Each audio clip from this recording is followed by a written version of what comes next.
Bonjour à toutes et à tous et bienvenue dans cette nouvelle émission de Pour une poignée de review, le podcast de review thématique. Pour le thème du jour, saga cinéma. Saga cinéma, indice à la maison, top chrono.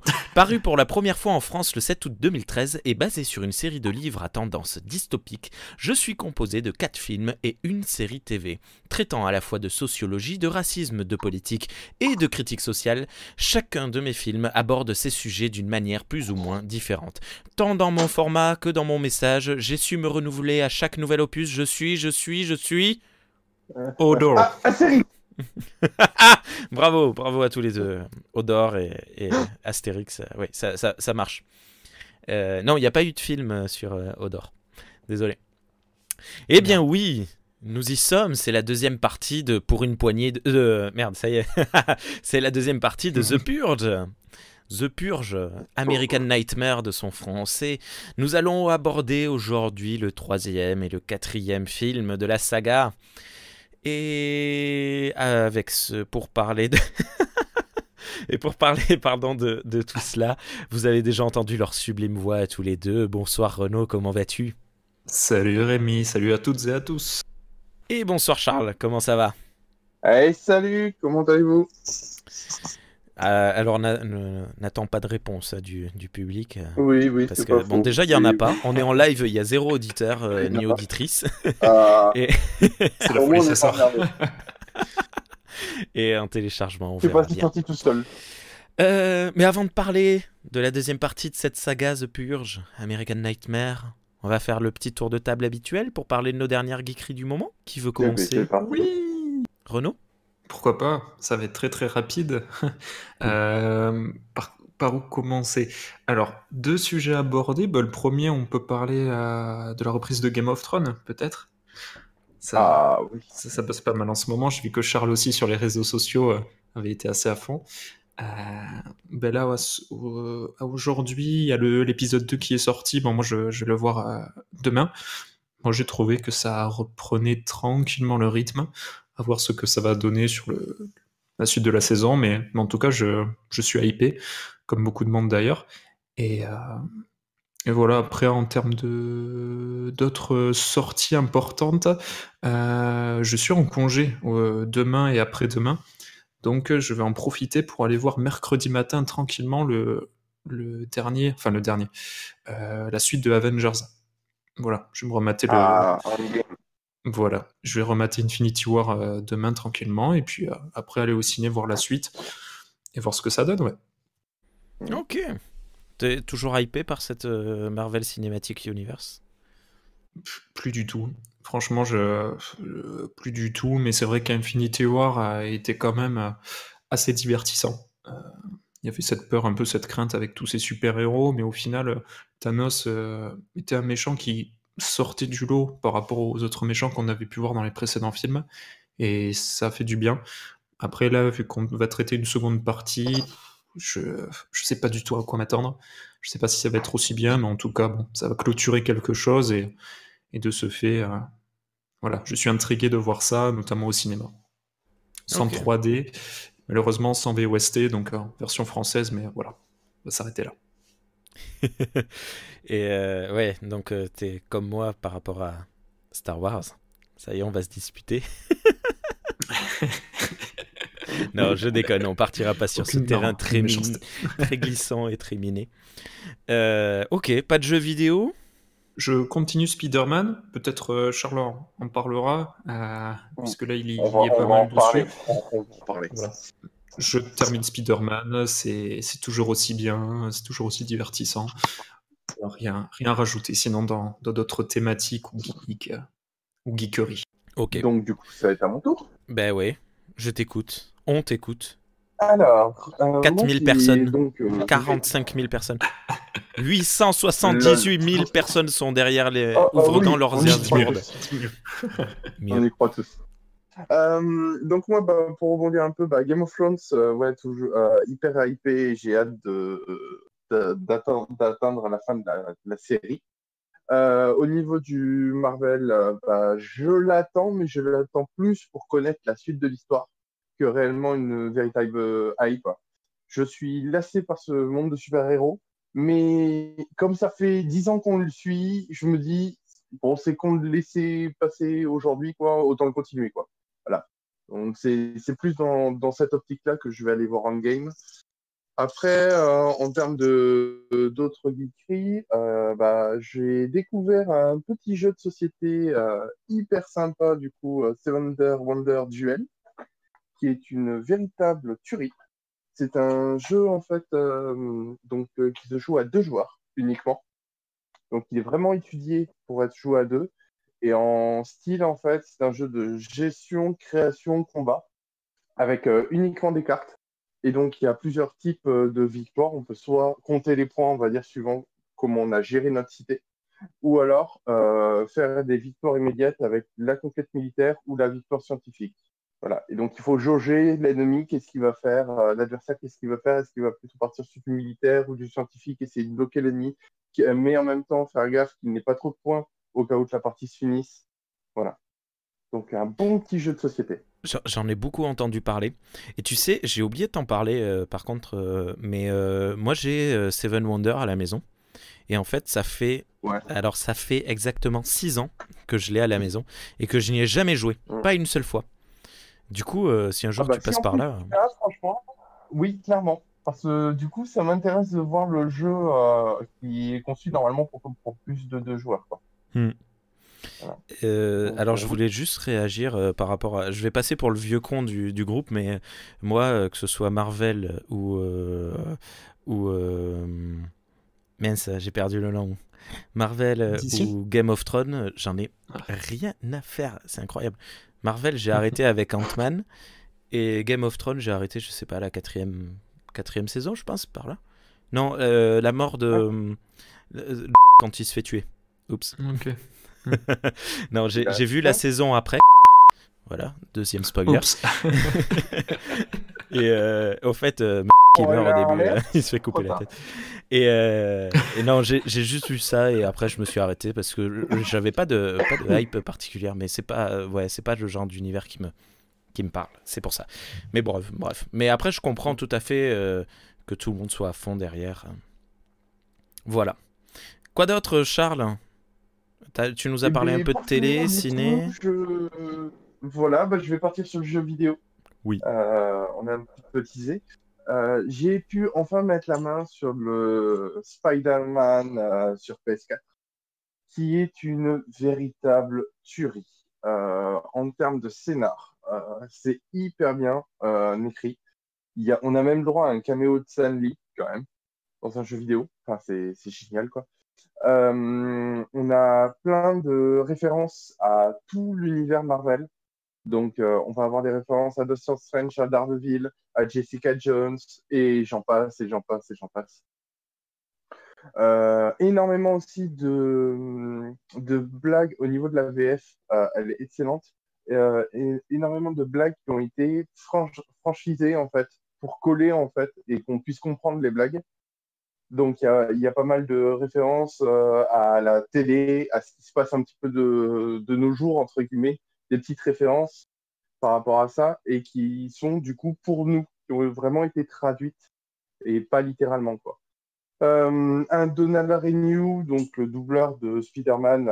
Je savais que ça allait arriver. En forme, voilà. Ah non, mais c'est mon chéri, de toute façon. Donald Renew, c'est mon chéri. Et alors, voilà. je me suis mis, vu que ton compte Twitter like tout ce que fait Donald Renew, je me suis mis à le follower aussi. Et c'est vrai qu'il est très drôle, hein. Il fait beaucoup de trucs rigolos. Par contre, c'est très déstabilisant de le voir parler quand il parle de complètement autre chose. Genre l'autre jour, je sais plus ce qu'il faisait, il parlait de... Je sais plus, il était en train de prendre l'apéro, je crois.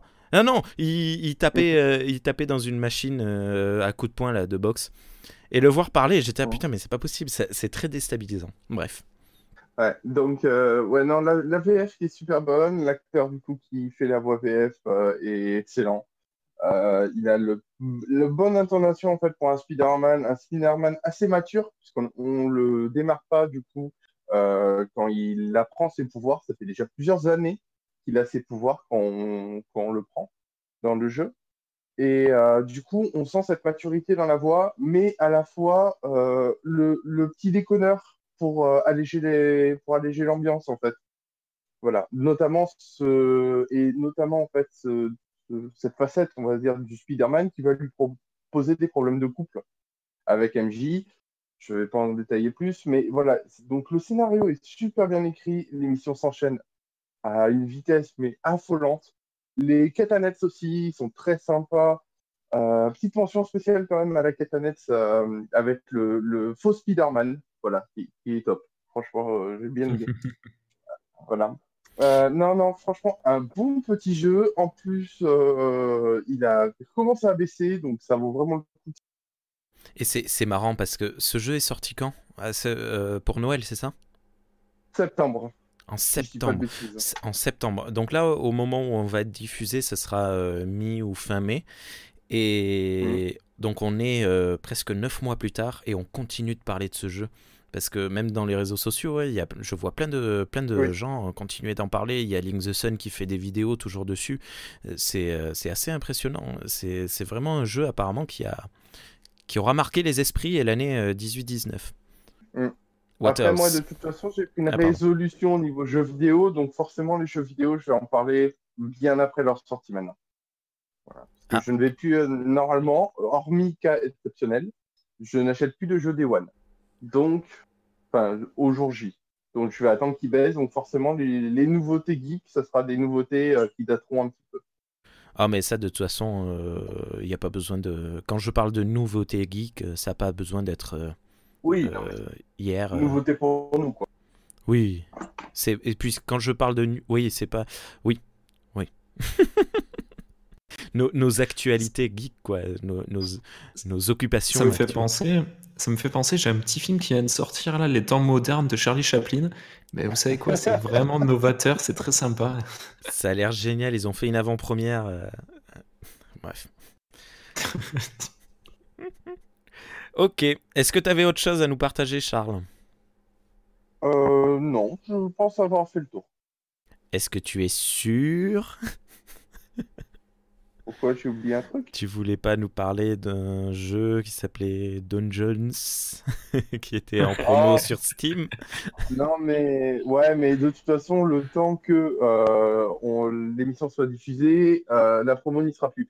Donc c'est pas grave, on en reparlera une autre fois, je me le garde sous le coude. Ok. Eh bien, on en parlera une autre fois. C'est à mon tour. Quel suspense. Alors moi, pour ma part, ben, pas grand-chose parce qu'en fait, je bosse beaucoup IRL. Et pas IRL, je prépare les émissions de Pour une poignée de review parce qu'à l'heure où on enregistre, en fait, on est la fin avril et on n'a pas commencé les diffusions. Donc je travaille sur le rythme de diffusion, les émissions. On a enregistré pas mal de trucs. On est une petite dizaine, je crois. Et il est temps Ouais. de préparer l'agenda. Et si je suis en vacances déjà, hein. J'ai 2 semaines là, ce soir. Ouf, 2 semaines de vacances. GG. Je n'ai jamais eu 2 semaines de vacances depuis 6 ans. Vous imaginez? oh putain. Ça fait 6 ans que j'ai Grâce à pas l'argent eu. de l'émission.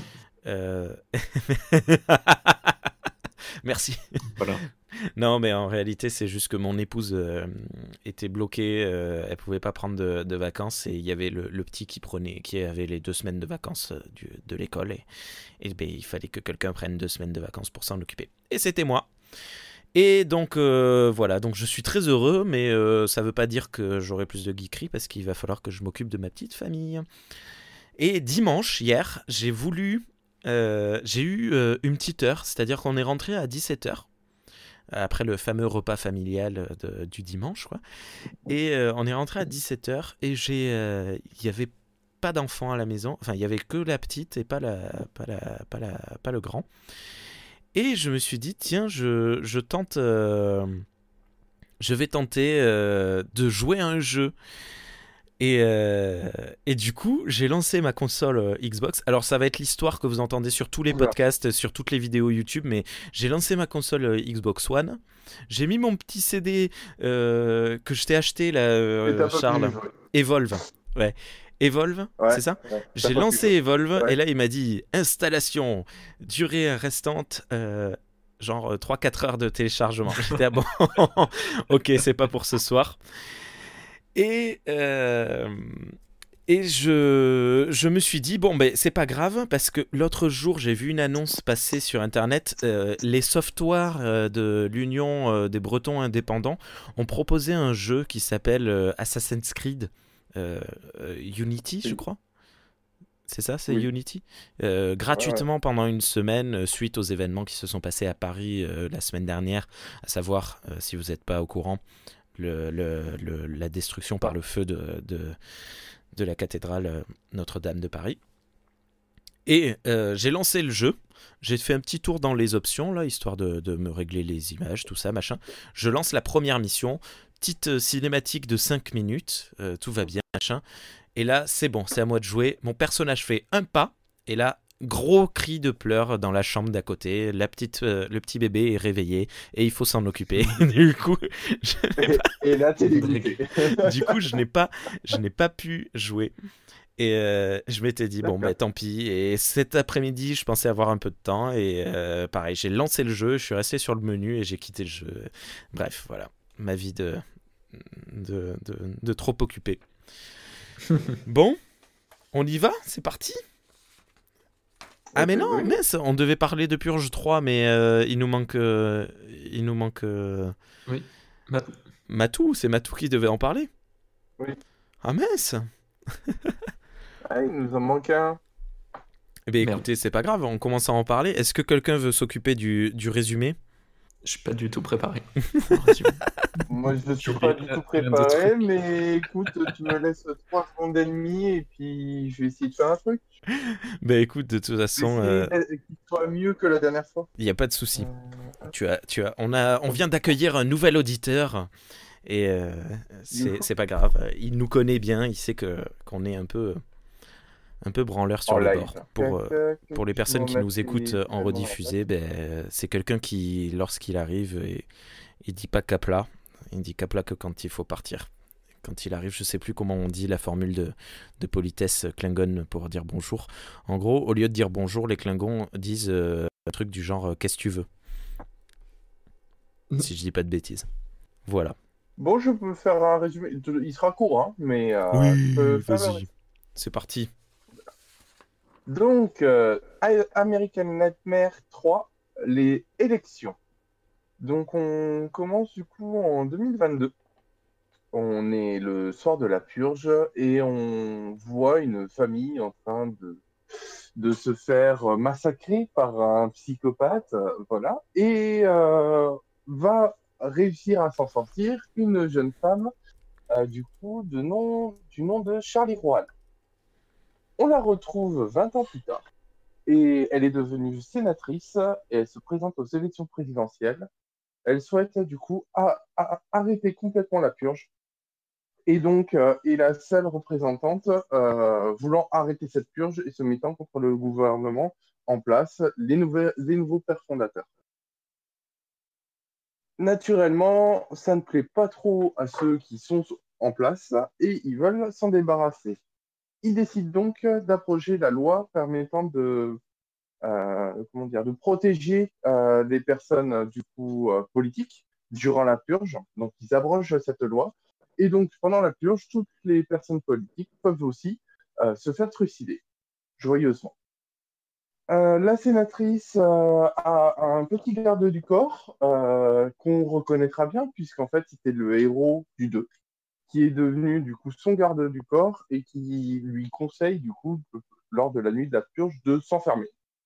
Ce qu'elle ne veut pas faire pour pas paraître lâche auprès de la population et essayer de garder une bonne image pour être quasiment certaine de gagner la présidentielle.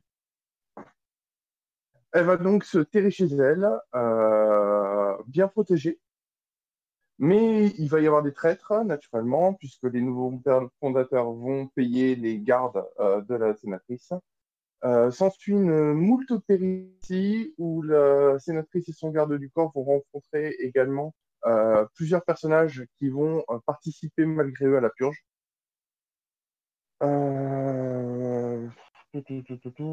Ouais, pour ça, on peut passer un petit peu dans le résumé. Non, mais j'ai réfléchi, qu'est-ce qui est vraiment important en fait C'est sûr. dans le résumé. Voilà. Durant ces péripéties-là, la sénatrice va se faire capturer et on la retrouve du coup dans une église en mode sacrifice humain en fait, pour la purge, pour les nouveaux pères fondateurs. Elle arrive à être sauvée in extremis par ses nouveaux compagnons d'armes. Puis à la fin de la nuit, du coup, elle est élue. Voilà, basiquement. Pas trop en dire non plus. Elle n'est pas élue à la fin de la nuit, mais on sait qu'elle part Non, mais grandement victorieuse. Et alors, Ouais. qu'est-ce que... Non, attends, si, je voudrais juste poser une question parce que j'ai pas compris un truc, moi. Là, tu viens de nous dire, l'histoire se situe en 2022, dans laquelle on voit la sénatrice machin, et 20 ans plus tard. Donc l'histoire, c'est en 2042 ou en 2022? Je veux dire, le 20 ans plus tard, Alors, il se situe à quel moment, en fait? Alors, le 2022, c'est quand elle est jeune. D'accord. Et 2040, c'est l'histoire qu'on suit. D'accord.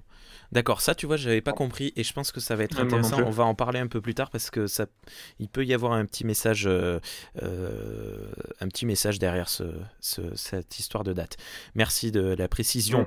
Dis-moi, Renaud, qu'as-tu pensé de cet épisode? Moi. Moi? Non, Moi. tu m'as dit dis-moi Ah, moi. Renaud, donc je dis moi. Merci, merci. Alors, oui, vas-y, dis-nous. Nous. On va pas en sortir. Non. On va montrer qu'on est que trois tout le temps. Tu veux que je donne mon avis sur le film, c'est ça? Oui, s'il te plaît, donne-nous un avis rapide et global sur ce film. Rapide et global. Le plus abouti parmi les trois premiers films de The Purge. Il trouve son style, bien qu'on n'arrive pas à savoir si c'est un film d'action, d'horreur. Il n'y a pas un style précis, mais c'est ce qui marche dans celui-ci. Dans les sujets qu'il aborde, les thématiques, il y a du nouveau. Il y a pas mal de choses intéressantes. Toujours cette esthétique, toujours ces personnages qui fonctionnent, qui sont intéressants, et quelques surprises dont on parlera au fur et à mesure que j'ai apprécié. Donc pour voilà, en résumé synthétique, c'est mon préféré des trois premiers. Voilà, après on verra par rapport au quatrième, mais en tout cas, c'est mon préféré des trois. Et toi, Charles? Eh bien, je vais dire tout pareil. C'est mon préféré des trois. Mais c'est une Clairement. unanimité. Pardon, c'est une unanimité. Désolé. Vas-y, excuse-moi. Ah, nous avons perdu Charles. Écoute, moi aussi, Renaud, c'est mon préféré, mais pas seulement des trois, c'est mon préféré de la saga entière. J'ai vraiment adoré cet épisode. J'avais été un peu déçu par le deuxième, parce que je sais pas si vous vous souvenez, j'avais trouvé le démarrage du deuxième très très bon. Et puis au milieu, un petit ventre mou et pour finir pas terrible. Mais le 3 m'a vraiment méga hypé. J'ai vraiment beaucoup aimé ce film. À tel point que, alors c'est très très rare quand ça m'arrive, mais je n'ai pas eu de... Alors j'ai vu une version en fait pour laquelle je n'ai pas pu avoir de sous-titres.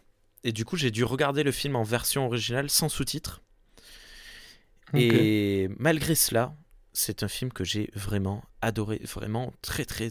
c'est mon favori de la saga entière, même si je n'ai pas tout compris, parce que je suis désolé, ça va peut-être paraître raciste, mais je manque de nuances dans mon oreille anglaise, mais lorsque les personnes issues de la banlieue, donc lorsque les Noirs parlent, en fait je comprends rien à ce qu'ils disent.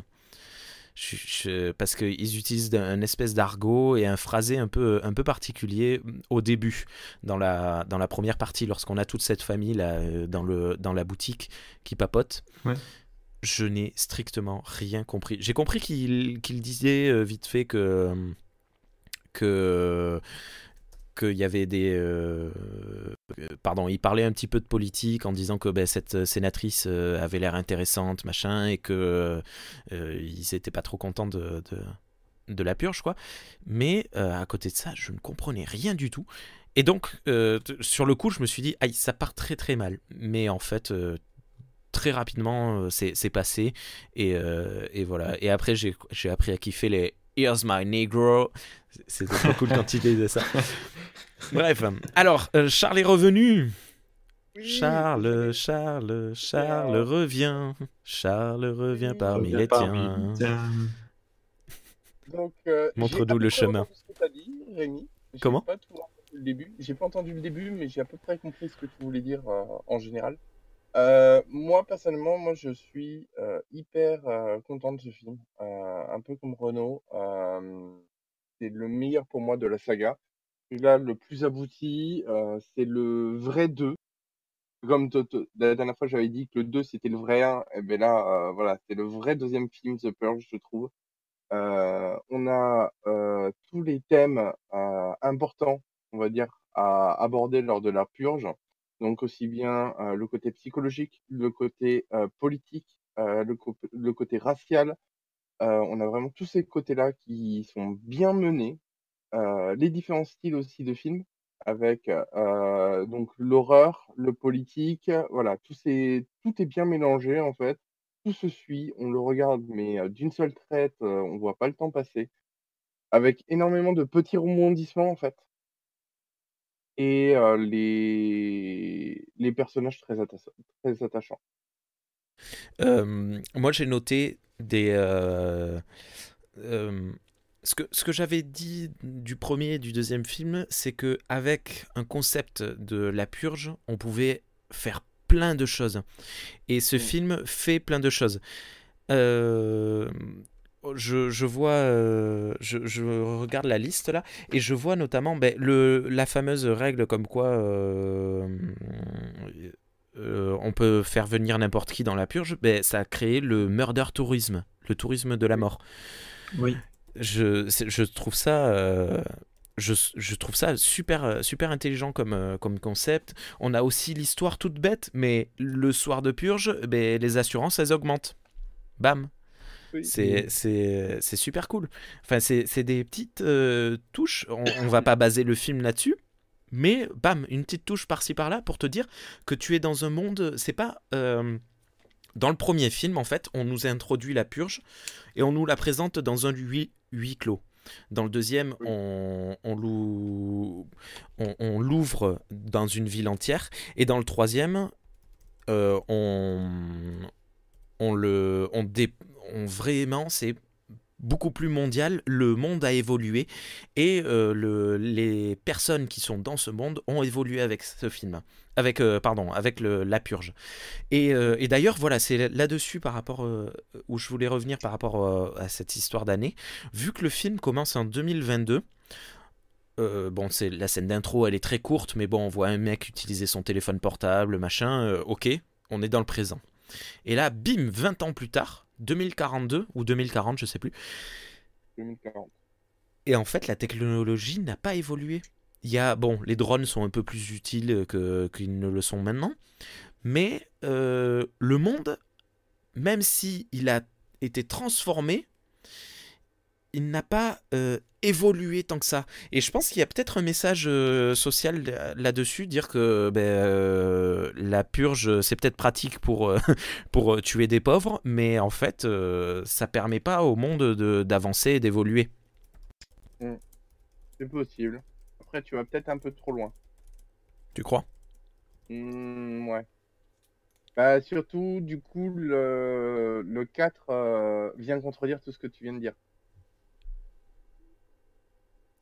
Comment ça ?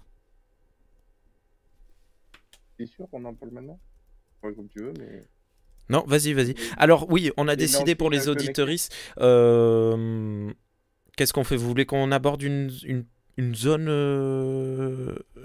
spoil ou... Non, c'est bon, on va spoiler. Je pense que de toute façon, oui, bon, on va spoiler. Après, on peut inciter les gens, en effet, à regarder la saga et se faire leur avis, et puis à revenir après sur de toute façon, l'émission. ouais, allez, on va détailler quand même. On va faire ça. Pour ma part, de toute façon, la saga The Purge est monumentale. J'en parlerai à nouveau à la fin de l'émission. Que ce soit les films ou la série, je vous conseille vraiment grandement d'aller voir tout cela. Ne vous fiez pas aux commentaires de Allociné ou de IMDb.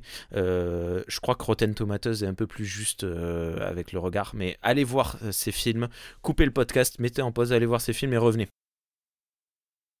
Voilà, c'est bien, bravo à toutes et à tous, merci et bon retour. Pardon, c'est complètement con ce que je viens de faire, c'est nul. Et ouais, là c'est parti. Donc, oui, pourquoi tu dis qu'il y a un problème temporel avec le quatrième? Bah, si tu dis que le monde n'a pas évolué du tout, il y a un souci, c'est le premier qui se passe lors de la première purge. Ils ont des lentilles connectées. Ah oui, c'est vrai, c'est vrai, c'est vrai. Donc ça fout un peu la merde. Ouais, mais ça ne sera pas réutilisé dans les autres parce que les lentilles connectées, ça correspond avec le sujet, Oui, quoi. mais C'est oui. une expérience sociologique. Oui, mais en termes de technologie, tu vois une technologie bien plus évoluée que la nôtre actuellement. Et alors que, du coup, le troisième film se passe en 2040, et en termes de technologie, c'est limite s'ils n'ont pas régressé, en fait, au final. Oui, ben, peut-être que Par c'est rapport aussi un message en fait que à force d'utiliser ce genre de politique là, on perd beaucoup plus qu'on y gagne. Mm. Je pense Alors que je c'est vois un peu trop loin. sur le chat ben, Dragor, hein, vous l'aviez tous compris. Dragor, bon déjà il me corrige par rapport à Nookne, qui veut dire quoi vouloir, ne peut pas et ne doit pas être utilisé comme un équivalent de bonjour. C'est une erreur de débutant que je viens de faire, désolé. Et donc il réagissait, Dragor, sur le tourisme de meurtre, le murder tourism, en disant mais c'est un peu bizarre de venir se faire tuer. Mais en fait, les personnes qui viennent sur le territoire américain pour faire une nuit de purge, leur but c'est pas de mourir, c'est d'assouvir leurs besoins de violence. Et donc ils arrivent, ils achètent des armes et ils veulent défourailler et tuer. En fait, personne ne veut mourir durant la nuit de... Comment ? C'est le safari humain. Voilà, c'est un safari humain, mais personne ne veut mourir, mais tout le monde veut avoir ce frisson de la mort, qui est super fun et que je vous invite tous et toutes à connaître. Voilà, c'était un message de la NRFA, donc... la nouvelle religion des fondateurs d'Amérique, ou je sais pas quoi, je me souviens plus le titre. Y a un petit truc qui m'a fait fait une petite pensée. J'ai pensé avec l'histoire de ce type qui veut protéger sa boutique coûte que coûte avec son fusil. On avait déjà vu ça dans le deuxième, mais j'y ai pensé que là. Ça me rappelle un petit peu l'histoire de l'Amérique avec la chasse au trésor et les concessions gardées, où les mecs trouvaient de l'or, ils posaient une concession, ils arrivaient avec leur fusil. On le voit souvent dans Lucky Luke, désolé pour mes références américaines. Et ça c'est très américain, on est libre, mais ce qui nous appartient nous appartient. Et là en l'occurrence dans les films de la purge, je comprends l'idée, c'est tout à fait logique. T'as pas envie que des gens viennent te détruire tout ton travail de vie, mais il y avait peut-être un petit message également sur nos possessions, peut-être qu'il faut lâcher un peu. Et là, tu vas me dire, Charles, que je cherche trop loin. Pas tant que... En fait, tu as peut-être un peu trop développé pour dire un message hyper simple. Je pense que le film, il veut dire un truc, c'est juste la vie est plus importante que nos besoins matériels. Mais voilà. Mais je pense que s'il dit ça, il va pas plus loin. D'accord. Voilà. Ok. Ok. Ouais, mais c'est fortement possible. Après, j'ai tellement beaucoup aimé ce film que j'ai tendance à m'asseoir sur les défauts. N'hésitez pas, hein, vous me coupez tous les deux et vous parlez de choses qui vous donnent envie de parler. Après, comme tu disais, je voulais rebondir sur une de tes phrases précédentes où tu parlais que... non, pas ce soir. où tu parlais justement des sujets abordés, où on parlait bien plus du détail de la purge et de l'impact que ça avait pour les citoyens américains. Et c'est vrai que c'est pas mal développé. Déjà, il y a cette introduction, justement, là, enfin, on voit qu'il y a des révoltes. On voit que la purge a été utilisée pour des fins économiques, hein, tout ce qui était tuer des pauvres, réduire les aides, les soins, voilà, qu'il y avait une sorte de complot de ces anciens pères fondateurs. Et là, qu'il y avait une révolte, un ras-le-bol des Américains qui commençait à être développée, cette révolte dans le 2, et qui enfin prend du sens dans le 3.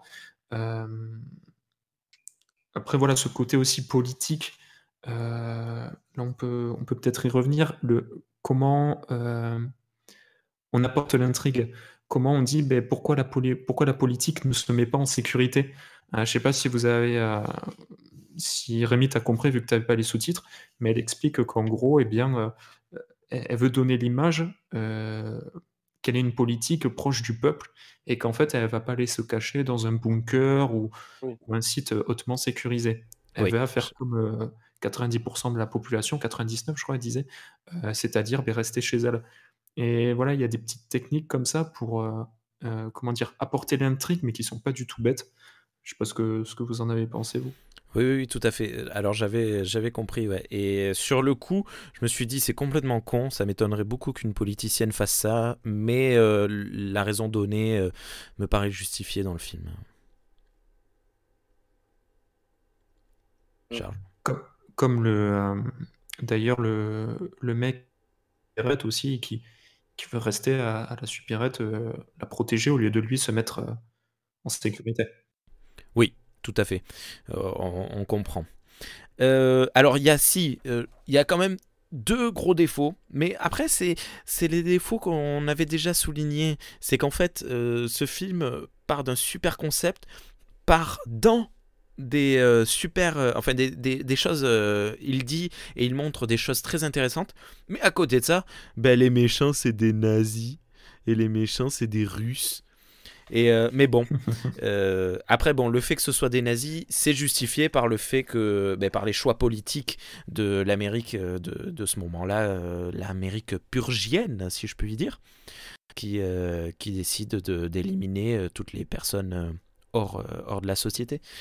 Mais enfin, moi sur le coup, quand le mec enlève sa cagoule et que je vois une grosse croix gammée ou une croix de fer ou je sais plus quoi, c'est Après là, c'est une milice, mais après, tu as quand même tout type de citoyens qui participent quand même à la purge.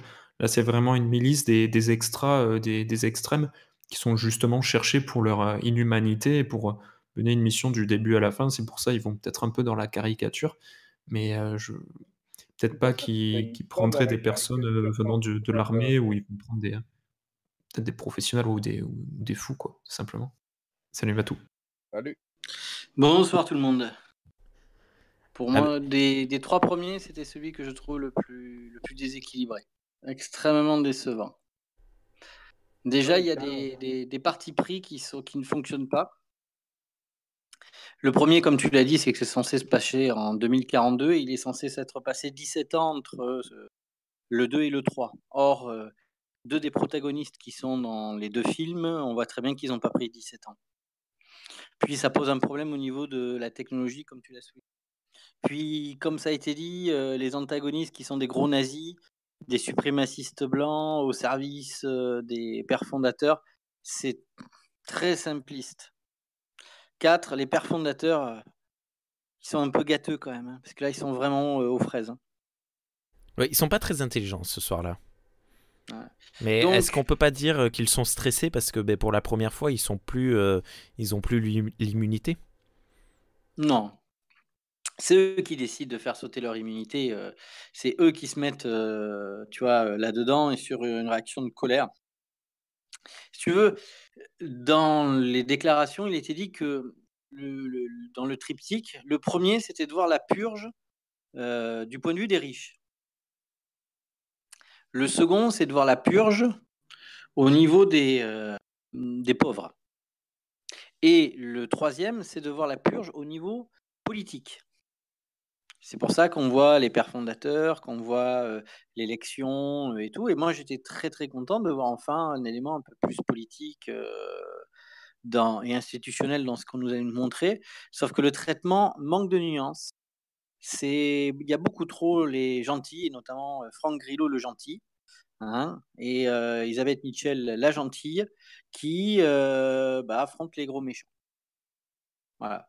Le reste de la purge avec le magasin, gang qu'ils affrontent, tout ça, le passage de témoin qu'il en est. Et c'est sympathique en soi, mais c'est à la fois une redite par rapport à ce qu'on a pu voir avant. Et c'est pas le cœur du film. Le cœur du film, c'était quand même de nous parler enfin du côté institutionnel. D'accord. Et comme je dis, d'ailleurs, pour ceux qui l'ont pas remarqué, le personnage qui, à la fin du film, prend la voiture pour permettre à Frank Grillo d'avoir une opportunité de tir et qui se sacrifie, c'est le SDF du premier, que l'on retrouve comme un guerriero dans le second, et on le retrouve là dans le troisième où il trouve la mort. Mais je me souviens pas en fait que dans les deux premiers on ait eu une notion de date. Tu n'as pas tellement de dates, c'est un flou. Par contre, tu comprends bien qu'il y a 17 ans qui se sont passés entre les deux. Tu dis à un moment. C'est pour ça que Frank Grillo est très différent. Il le dit à un moment, il dit, si tu veux, c'est l'introduction. De toute façon, la jeune Elisabeth, avec ce à quoi elle assiste, on la montre grande, ça explique pourquoi est-ce qu'elle est opposée à la purge. Mais Frank Grillo dit aussi à un moment que lui aussi, il avait voulu utiliser la purge et il parle de plusieurs années avant. Donc ce saut temporel est malvenu, ce manque de nuance est malvenu. Et on en arrive à certains des simplismes aussi dans la résolution, dans pas mal de choses. Si tu veux, ce qui manque dans ce film, c'est que tu as l'idée de la gentille politique avec le gentil ancien sergent qui s'affronte aux méchants politiques aidés avec les méchants suprémacistes. S'il y avait eu l'idée un peu plus de montrer que même du côté de ceux qui sont les forces d'oppression, les suprémacistes ou autres, une unité possible contre la purge en disant que c'est l'ensemble du peuple américain dans toutes ses composantes qui œuvrent contre, parce qu'ils veulent passer à autre chose et que d'autres ils veulent rester ou sont accrochés à ça parce que c'est une perte de pouvoir pour eux, c'eût été intéressant. Là, il y a vraiment pas de nuance, il y a le blanc et le noir. Contrairement au précédent où tu avais beaucoup plus de gradients. D'accord. Oui, via le personnage du Punisher, quoi. Du Surtout. Punisher, c'est-à-dire qui était dans une ambivalence. Même les autres personnages, même rappelle-toi, dans le 2, on en avait parlé, il y avait cette jeune femme qui voyait son compagnon décédé et qui voulait rejoindre la guérilla, mais aussi dans la volonté de purger. Tu avais pas mal de choses qui pouvaient montrer une ambivalence. Tu voyais aussi que la purge était utilisée par les guérilleros pour régler leurs comptes. C'est-à-dire que tu avais une situation de guerre civile, mais qui devenait de plus en plus intenable. Or, on y fait un petit peu allusion à un moment, par rapport à ce qui est montré là dans, je sais plus, une scène dans laquelle ils sont dans une espèce d'entrepôt ou sous-sol, etc. Mais voilà, là, il n'y a plus aucune nuance. Ce qu'on gagne en termes de spectacle très classique de série B, on le perd en niveau on va dire de la force du propos. D'accord, ok. Ben justement, tu parlais de spectacle. Visuellement, j'ai trouvé ce film très très beau lorsque... Alors, c'est pas très joli ce que je vais dire, mais on a très régulièrement des scènes, lorsqu'ils sont en voiture ou lorsqu'ils marchent ou qu'ils se cachent, on voit des scènes de massacre et qui sont présentées à chaque fois comme des tableaux. C'est-à-dire ça bouge à peine, ça bouge au ralenti, ou alors c'est carrément fixe. Et je trouve que ces tableaux font très... ces scènes font très tableau, justement.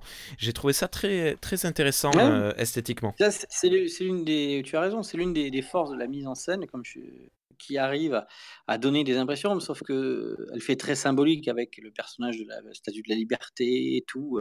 C'est vraiment là-dessus très, très réussi pour avoir des images marquantes. Mais tu remarqueras qu'elles ne sont pas dans l'idée principale. Elles ne sont pas dans l'histoire principale. Ça faisait partie, de ce que je te disais, cette histoire B qui tourne autour du magasin, des rues et tout.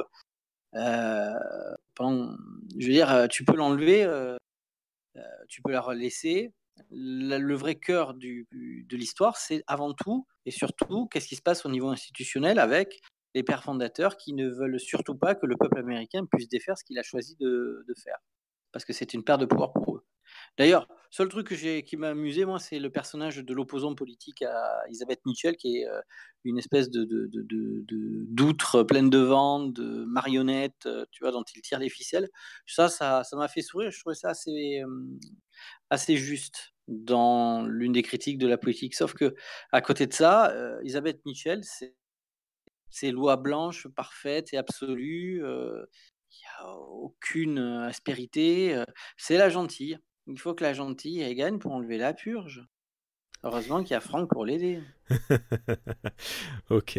Oui, d'ailleurs, Franck est toujours aussi super héroïque, mais ça, niveau super mais Franck, il a héroïque, la classe. on en parlera dans le 4e film. Ouais, mais il a Pour la classe, rebondir, Franck.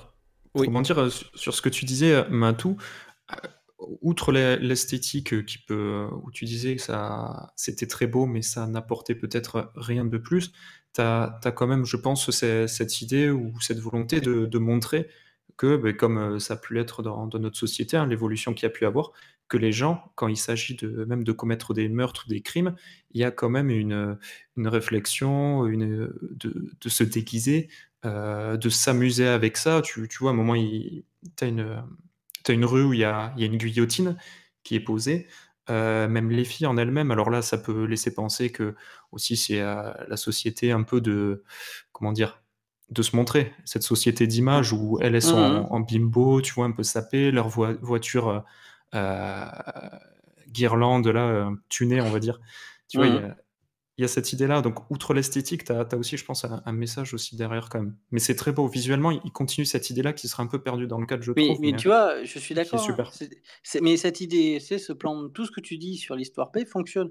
Toute l'histoire B fonctionne, mais elle est à quelque part anecdotique. On parle quand même du destin de la nation, de ses institutions, de ce qui va savoir s'il y aura une autre purge ou pas. Enfin, tu vois, c'est un autre degré d'enjeu.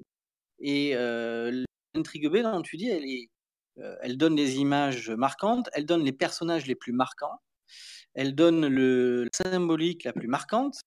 Vraiment, mais par rapport aux propos quand on te parle élection, tu sais, c'est quand même dit, hein, c'est The Purge élection, tu vois qu'elle est quand même, je dis, anecdotique.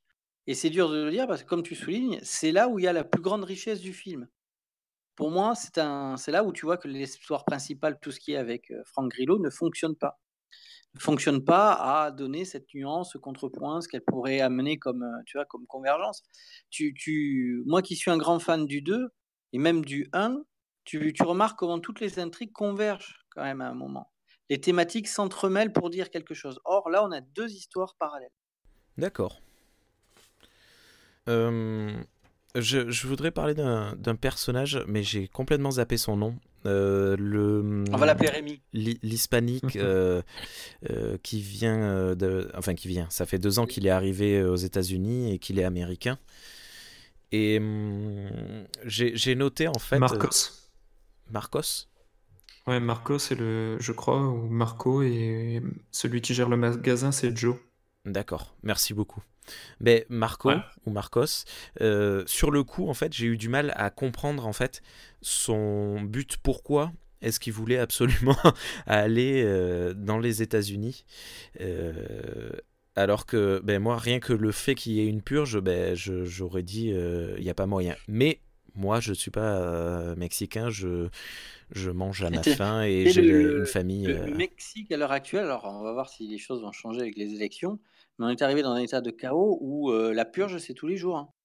Oui, il le dit ça d'ailleurs. Il dit à un moment, moi dans ma ville, la purge c'est tous les jours. Ouais, c'est vrai, c'est vrai. Mais à côté de ça, on le voit pas particulièrement. Vous voyez ce que je veux dire ? Il est un peu doux, quoi. Non ? Dieu, son personnage est fait pour. Tu as raison, on n'a pas travaillé son background parce qu'on va sur un archétype qui nous parle moins à nous qu'aux États-Unis que ceux qui veulent, parce que les États-Unis sont un pays d'immigration différent du nôtre. Mais c'est je veux venir dans le pays de la liberté et de la liberté d'entreprendre pour faire ma place au soleil grâce à mon travail. Ouais. J'ai également noté un souci dans l'attitude de Rilo. J'avais marqué Léo, je pensais qu'il s'appelait Léo, mais en fait c'est parce qu'ils disent Rilo, je sais pas. Bref. Moi j'ai Léo. Hein. Léo. Moi j'ai Léo aussi. Hein. Ah, t'avais pas dit Frank Grillo? Non, Frank Grillo, c'est le nom de l'acteur. Ah, ben tu me perds aussi. Léo Barnes pour l'acteur, le Léo. personnage. Mais Frank Grillo, il a la classe tout le temps.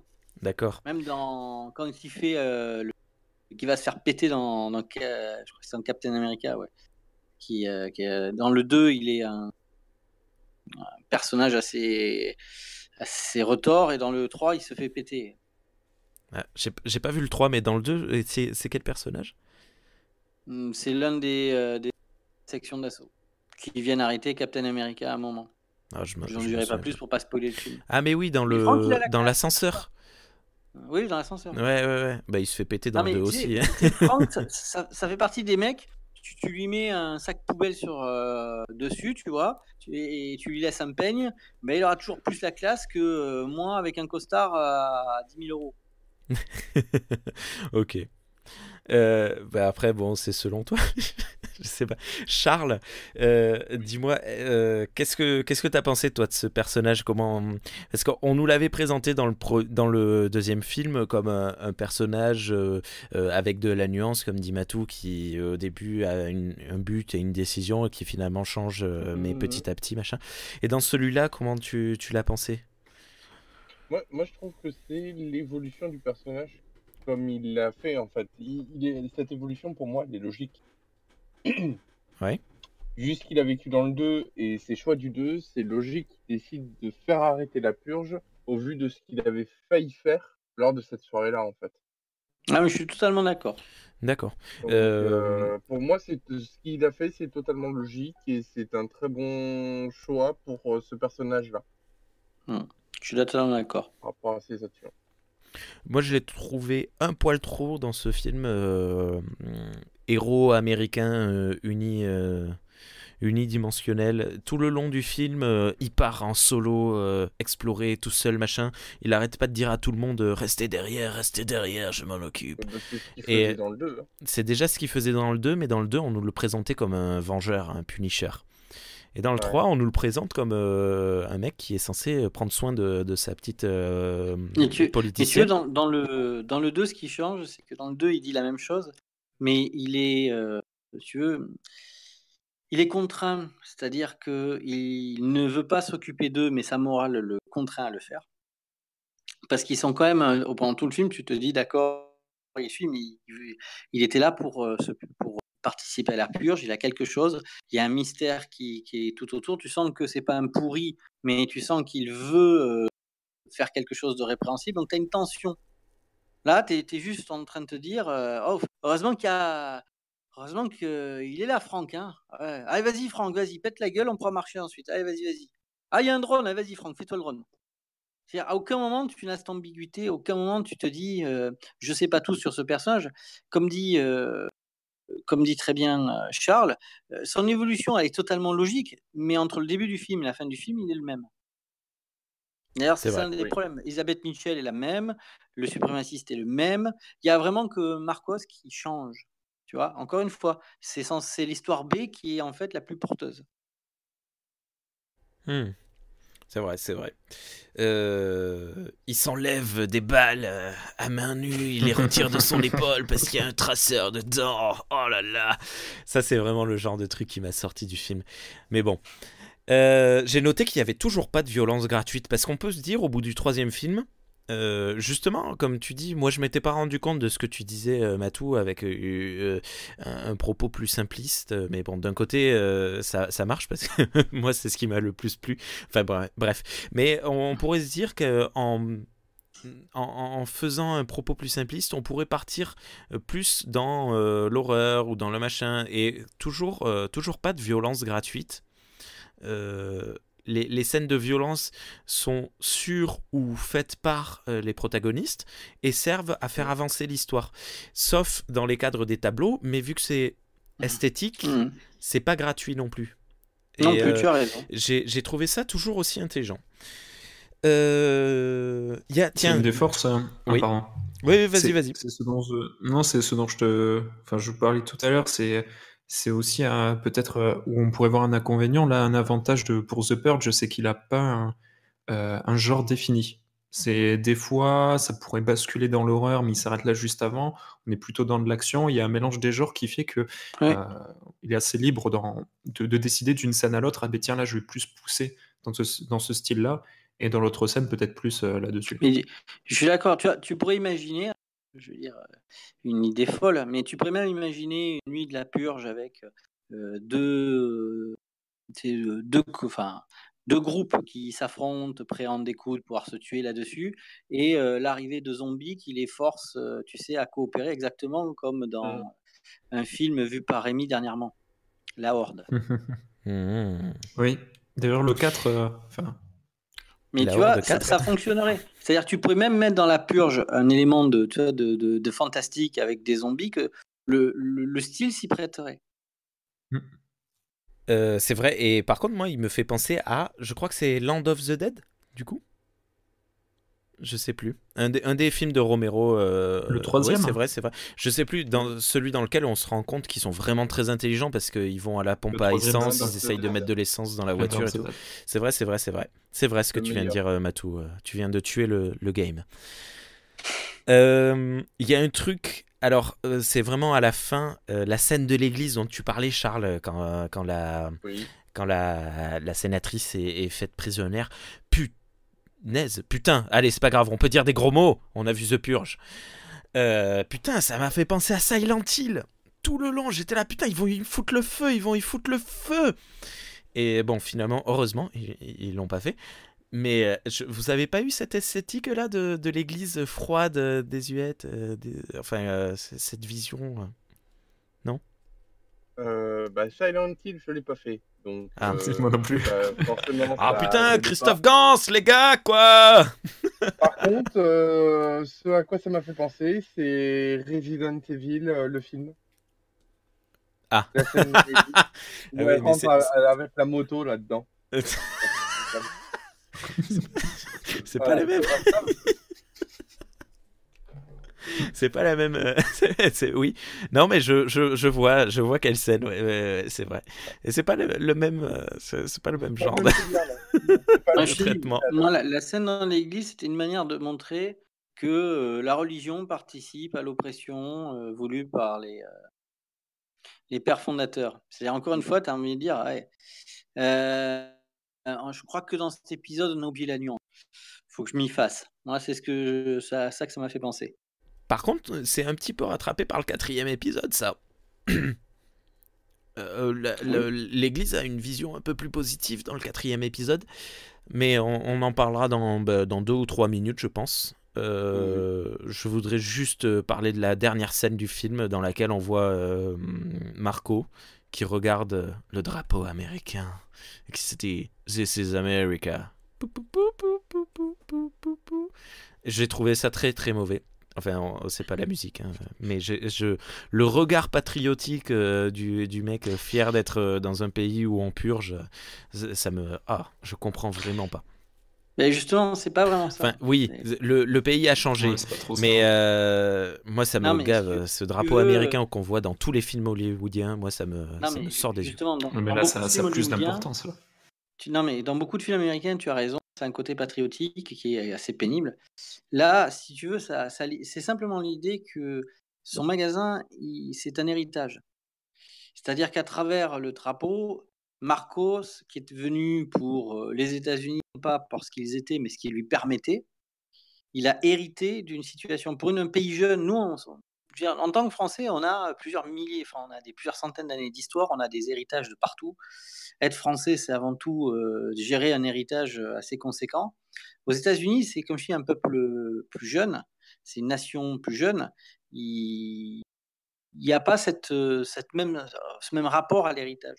Or, tu as vraiment l'impression qu'il est devenu américain en héritant de ce que l'autre avait fait, il s'inscrivait dans une filiation, tu vois, une continuation, chose qui était totalement loin de lui. C'est pour ça que cette scène de la fin où il voit le drapeau américain, c'est que prend la relève de Joe, il est l'héritier de Joe, il est en gros américain par transmission.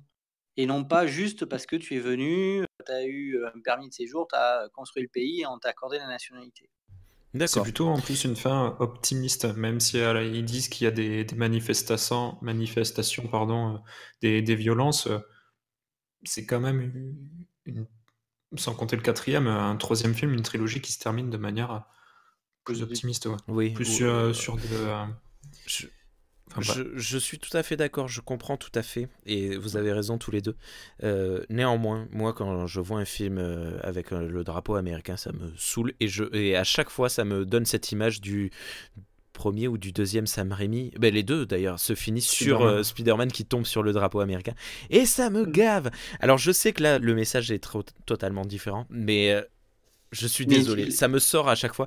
Ils auraient créé un nouveau drapeau. Genre, la sénatrice aurait dit non, on oublie ce genre de choses.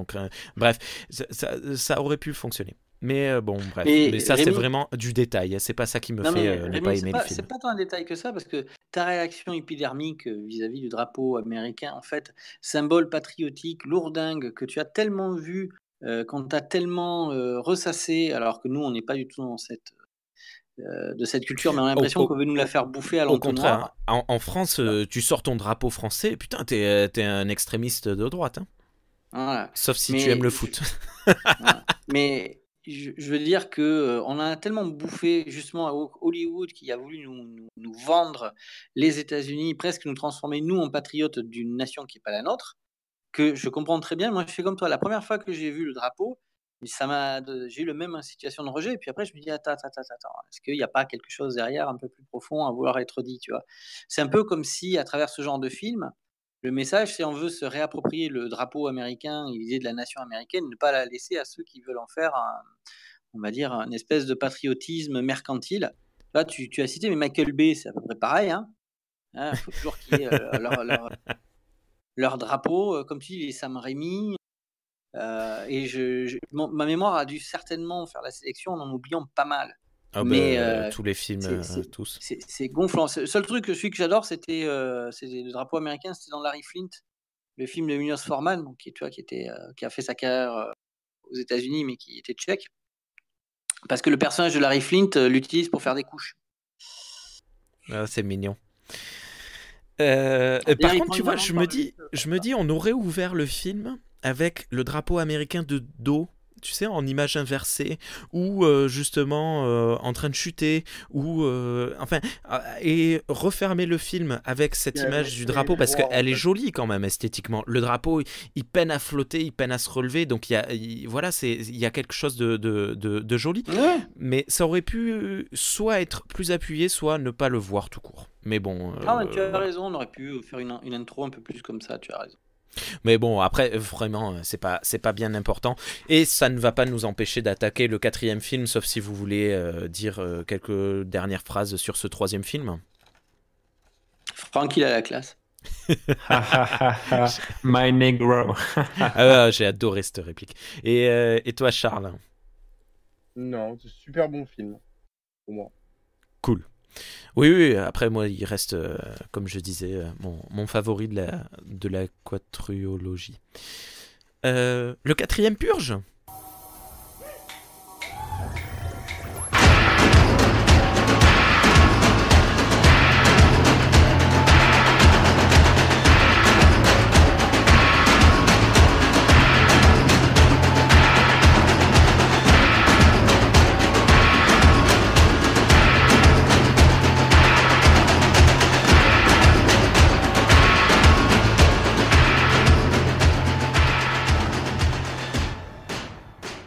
Qui veut en parler? Je vais m'y coller, j'étais pas là avant. Merci beaucoup. Donc le quatrième épisode de la série The Purge décide d'être un préquel et de nous expliquer comment après un numéro 3 qui nous montre une fin provisoire du concept de la purge, le troisième décide de montrer comment cette idée a réussi à s'imposer. Alors nous suivons la mise en place de la première purge qui a été faite dans un quartier et non pas sur toute une ville ou même sur tout un pays pour en essayer de tester les conséquences avec les ressorts utilisant la psychologie, les sciences humaines, mais le tout au service en fait d'une domination comme on va le découvrir.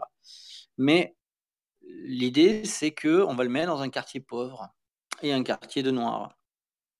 L'air de dire que des noirs pauvres, c'est quand même un peu dispensable, et du moins, ça fera des cobayes. Donc là-dessus, il y a un certain cynisme dans l'idée qui est pas si réaliste que ça. Et maintenant, on va faire vivre toute cette idée, cette première séance de la purge, au travers de différents personnages, des personnages qui s'y opposent, en trouvant ça avilissant et destructeur pour la communauté qui a déjà pas mal de ces mots, au travers d'un caïd qui est dans une solution assez individualiste dans lequel il organise un trafic dans la communauté, au dehors de la communauté, donc il s'enrichit sur la misère des autres quelque part. Et aussi, vu par la psychologue qui a eu l'idée d'essayer de canaliser et de rebâtir le pays, et enfin, un certain nombre de personnes liées au gouvernement ou d'agents gouvernementaux qui y voient un moyen de contrôler les foules. À travers ça, nous allons donc voir comment, en fonction de ce que la purge sera en fait reprise, par qui et comment, et qu'est-ce que ça va pousser au niveau des institutions ou des institutionnels à accélérer, biaiser le résultat ou le laisser faire. Nous verrons tout ça au sein du film. Voilà pour l'intro sans spoil. Oui, Rémi a disparu. Voilà. Après, il a laissé l'enregistrement, mais vas-y, après, Matou, qu'en as-tu pensé après cette déception du truc? Je trouve ça intéressant d'abord d'en parler sans trop éveiller de spoil. Tout simplement, je peux dire, pour ceux qui ont la même sensibilité que moi, c'est-à-dire que mon classement, c'est 4 films, c'est le 2, le 1, le 4 et le 3. C'est-à-dire le 2 est le meilleur, le 3 est le moins bon. Si vous êtes à peu près là-dedans, vous verrez un film qui est meilleur que le 3, qui est différent du 1, pas forcément moins bon, pour d'autres raisons, très très différentes tous les deux, mais qui est moins bien équilibré que ne l'est le 2. Voilà. Donc, je trouve que ce film a pour lui les qualités d'avoir des personnages plus attachants que le précédent, des personnages qui ont une vraie évolution, dans lequel les histoires, il n'y a pas tellement d'histoires A et B, les deux se confondent assez rapidement. Donc, du point de vue de l'écriture, nous avons moins de symbolique par rapport au 3 qui était très chargé en symbolique avec ses tableaux. Nous avons un propos plus nuancé, plus affirmé. Et nous avons, pour ceux comme Rémi qui ont aimé le côté un peu actionneur avec un personnage capable d'en découdre dans des situations extrêmes, nous avons l'équivalent, la classe en moins par rapport au personnage de Léo Barnes joué par Frank Grillo. Cette purge, justement. Les scènes d'action, hein, mais ça va pas du tout. Le mec, moi je suis pas d'accord avec toi. Je trouve que l'acteur, là, le dealer, a vraiment beaucoup de classe. Mais alors quand on le voit se bastonner dans la fumée avec une Kalachnikov dans chaque main, il fait des croisés, il tire dans tous les sens et tout. J'étais là, mais ça part dans n'importe quoi. C'est ce que je te dis, hein, Rémi. Il a moins la classe que Franck. Je veux pas dire qu'il a pas la classe. Non, c'est un côté, je te dis, actionneur. C'est-à-dire que c'est vraiment des types de mise en scène qu'on trouvait dans les années 80. Les films de Schwarzenegger comme Commando et d'autres c'était le haut du panier, mais tu avais beaucoup de ce genre de production où les mecs ils se baladaient, ils fumaient tout le monde. D'ailleurs, il paraît qu'il y a, je crois, 130 morts, il y a un mort toutes les minutes à peu près. Enfin, ça a un côté, tu sais, comme tu dis, ça te fait sortir du film tellement la mise en scène décide d'aller dans quelque chose de différent. Et tu l'avais dit toi-même, et c'est assez vrai que The Purge, en fait, ce concept est déclinable dans plein de variations. Là, moi, j'ai vraiment vu la variation type années 80, l'actionneur des années 80, le héros bodybuildé qui a des armes de partout et qui fume tout le monde. Ouais, à côté de ça, tu as aussi un contraste qui est fait entre cette scène justement où tu as ce héros qui la joue, alors peut-être vous l'avez vu, Equilibrium avec Christian Bale, où Oui. une sorte de chorégraphie de shoot comme ça, qui peut être un peu un peu ridicule. Mais par contre, on a une autre scène après dans l'immeuble où il se bat dans une cage d'escalier. Donc, comme tu disais, Matou, on avait parlé avec Rémi d'une mission pour une poignée de review, justement par rapport aux cages d'ascenseur, la manière dont c'est filmé, réalisé. Euh, ce combat qu'il y a dans ce film The Purge dans l'escalier, il est super bien filmé et l'action est géniale, quoi. Le combat est génial. Ça Comme, contraste complètement avec cette scène de mais gun comme dans les pouvaient fumigènes. l'être certaines des scènes des années 80 qui peuvent osciller dans quelque chose d'un peu over the top, on dirait un peu irréaliste, et d'autres scènes plus âpres, tu vois, comme s'il y avait des sauts de Ouais. style d'un élément à l'autre. Pour ça que moi j'ai reconnu vraiment beaucoup de films série B, série C que j'ai pu regarder dans les années 80 à travers le moment où le personnage se met en mode Terminator. Passage, Equilibrium est un bon C'est film, vrai. je vous conseille de le voir. Moyen. Non, mais Bon film. on aura l'occasion, je pense, d'en parler un jour. Parce que, bon, bref. Il y a un truc que j'ai beaucoup apprécié. Bon, si vous écoutez nos podcasts depuis un petit moment, vous avez compris qu'il y a quelque chose qui me motive beaucoup. C'est la sociologie. Et j'ai adoré ce film parce qu'en fait, c'est une expérience sociologique dans laquelle on voit des gens qui sont derrière leur ordi et qui regardent d'autres gens en train de s'entretuer et qui réagissent. Et je trouve ça génial parce que ça fait double. Et il y a autre chose qui me motive après la sociologie, c'est la métaphysique. Et c'est hyper méta de voir des mecs en train de regarder des mecs en train de se tuer. Parce que toi, tu réagis aux mecs qui se tuent, mais tu réagis à la réaction des mecs qui regardent les mecs qui se tuent. Et ce que je trouve encore plus génial, c'est une preuve de... Le catch. Et ce que je trouve encore plus génial, c'est la réaction du premier meurtre. Parce que le premier meurtre, on a des fameux sociologues qui sont derrière leur écran. Alors nous, on voit le premier meurtre. On le voit arriver, donc on réagit comme on réagit, chacune, Rémi, voilà. Rémi, Non, Rémi. laisse-moi parler. Non, Oui. je te coupe. Non, pour une fois qu'il parle, tu le laisses parler. Attends, je Vas-y. te coupe juste pour dire à nos amis, si vous voulez entendre et bien comprendre ce que dit Rémi, allez voir le film et revenez ensuite. Oui, c'est ce qu'on avait dit au tout début du troisième film en disant on va spoiler Ah oui. cette émission, allez voir les films. Ouais. Donc Et, après t'avoir teasé comme ça, vas-y Rémi. Merci. Et donc, on voit ce premier meurtre, boum, sous nos yeux. C'est un meurtre, déjà, il est très beau parce qu'il est simple, il est violent et il n'y a pas de mise en scène. C'est pam, pam, c'est fini. Et j'ai trouvé, moi j'étais derrière mon écran, j'étais là, bon, j'étais là, bon, c'est vachement cool parce qu'il y a de la sobriété dans cette mise en scène. Puis, on voit la réaction des personnes qui sont derrière leurs écrans et qui regardent ce premier meurtre. Est-ce que vous avez regardé les visages des trois personnes? Donc on a la sociologue, on a le politicien et on a une personne lambda, je sais même plus si c'est un homme ou une femme, on s'en fout, derrière son ordi. C'est un mec qui dit je crois qu'on voit le premier meurtre. Et la sociologue, à peine, mais vraiment à peine dans son regard, elle est un peu oh, c'est un meurtre. Le politicien, rien à carrer. Et l'informaticien, rien à carrer non plus. Je trouve ça génial. Parce que si le réalisateur n'avait pas fait dans la sobriété, il aurait fait un politicien qui fait « Oh, c'est génial ouais !» Une sociologue en train de faire « Oh, mais c'est affreux, des gens qui se tuent !» Et un informaticien totalement, je sais pas, bref, quelque chose. Et je trouve ça également beaucoup de sobriété. Et, désolé, c'est long, on a encore une autre réaction. Là où on voit une fête dans le quartier dans la ville, quoi. Et tous les téléphones portables se mettent à sonner et ils voient tous en live la vidéo. C'est pas un live, mais ils voient la vidéo sur leur GSM. Et là également, je trouve ça génial. Tu te dis... Tout le monde est comme toi, en fait, tout le monde est spectateur, et c'est l'occasion de voir multiples réactions. La plupart des gens s'en foutent, d'ailleurs. Je trouve ça assez surprenant. Ils sont là, bon, voilà, ok. Et jusqu'au moment où ça leur arrive dessus. Bref.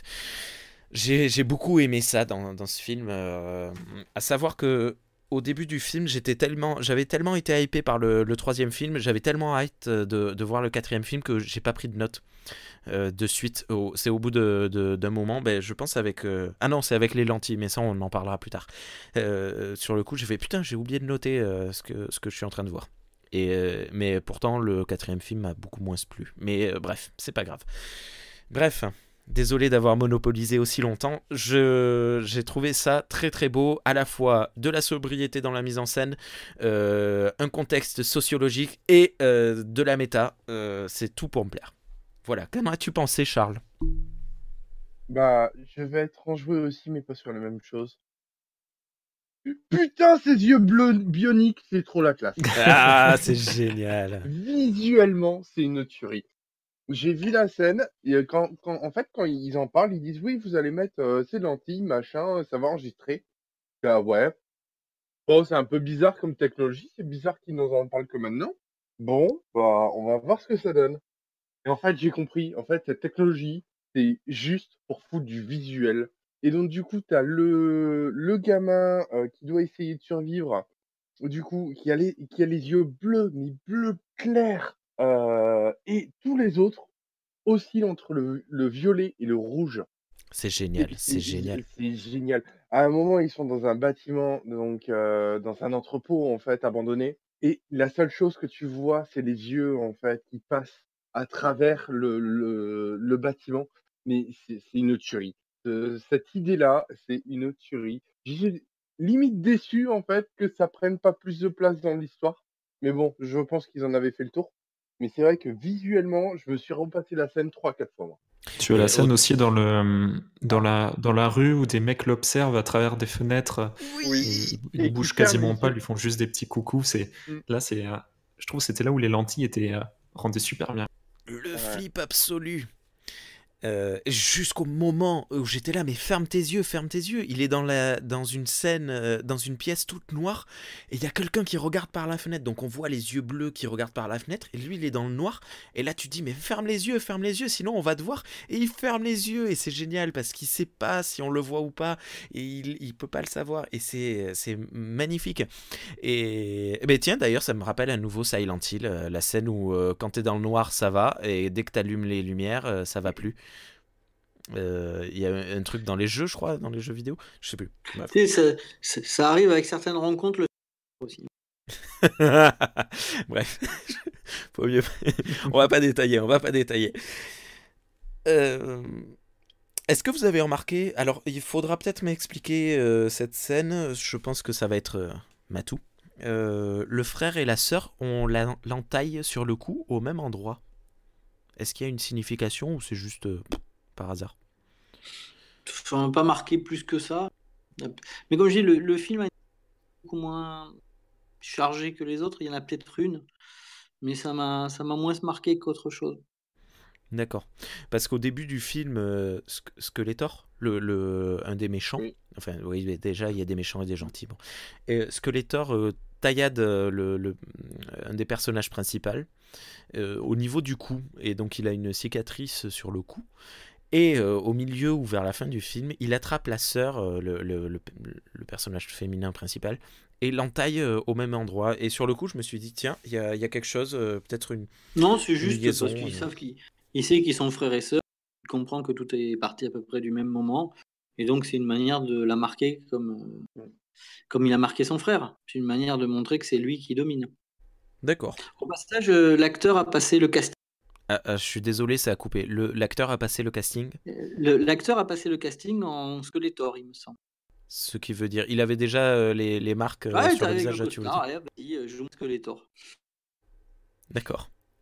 Là, ça va, il me fait flipper, Turin, tu viens. Ouais. C'est vrai que c'est un personnage... Ah oui, alors c'est un personnage très flippant. Et je me demande... peut-être que vous sauriez pas me répondre, mais j'ai l'impression que le film a été coupé. Parce que... ça va très vite à la fin. Et je pense qu'il manque 2-3 scènes, notamment une scène à la fin, mais peut-être que j'ai raté parce que je prenais des notes. Mais il y a un moment où les personnages principaux sont en train de regarder par la fenêtre, et puis la fenêtre est cassée. Et on voit pas la fenêtre se casser, ni se faire casser. Sauf si je l'ai raté. Ah, j'ai pas fait gaffe. Également, Skeletor, on le laisse vers la moitié du film avec une grosse plaie ouverte dans le dos. Puis il débarque à la fin. Bon, ça a l'air d'aller mieux. Non, je déconne. Mais il a la moitié du visage brûlé. Et alors, bon, peut-être que c'était fait exprès, que ce n'est pas une scène coupée. Mais moi, ce qui me donne l'idée que c'était une scène coupée, c'est qu'en fait, tous les personnages centraux, dont Skeletor, on les voit évoluer tout au long de la nuit. C'est-à-dire que même le politicien et la sociologue, on les voit évoluer. Et Skeletor, on le voit évoluer jusqu'au moment où il se prend un coup de couteau dans le dos, là, ou de verre brisé dans le dos. Et puis après, il disparaît pour réapparaître seulement à la fin. Et je me demande en fait s'il n'y a pas eu des coupes dans le film pour qu'il ne fasse que... Parce qu'il est assez court, il fait 1h30, c'est ça, 1h40. Ouais. Et ça m'étonnerait pas... Bref, bon, si vous en savez pas plus, c'est pas la peine de rester là-dessus très, très longtemps. Non, le ridicule de la scène du brouillard, je l'ai déjà dit. Ouais, Oui. après, non, au début, je trouvais particulier, même si c'était un réalisateur différent des 3 premiers, qui ne mettent pas l'accent sur l'esthétique des déguisements et tout ça. Mais direct, en fait, en prenant la note 2-3 scènes plus tard, il expliquait très clairement, et puis ça se comprend aussi, vu que c'est la première purge, les gens découvrent, peut-être n'osent pas, et on voit après, au fur et à mesure, certaines personnes, en effet, qui se déguisent. Et donc voilà, il y a ce côté-là d'expliquer que les gens ne sont pas encore à fond dans cette idée de purge, et que ça commence au fur et à mesure à venir, mais on garde quand même un petit style, en effet, comme vous l'avez dit tout à l'heure, avec les lentilles. Les mamies tueuses qui mettent en scène. Oh, ça, c'était bof. Oui, mais alors c'était moyen, mais il y a de la mise en scène, il y a de la recherche, donc c'est peut-être fait exprès également. On est tout début, les mamies tueuses, elles ont envie de tuer et elles se disent tiens, on va faire ça. Je sais pas. Par contre, Matou parlait de cette mode un peu d'ancien film dans la manière de réaliser, dont se déroulaient les scènes.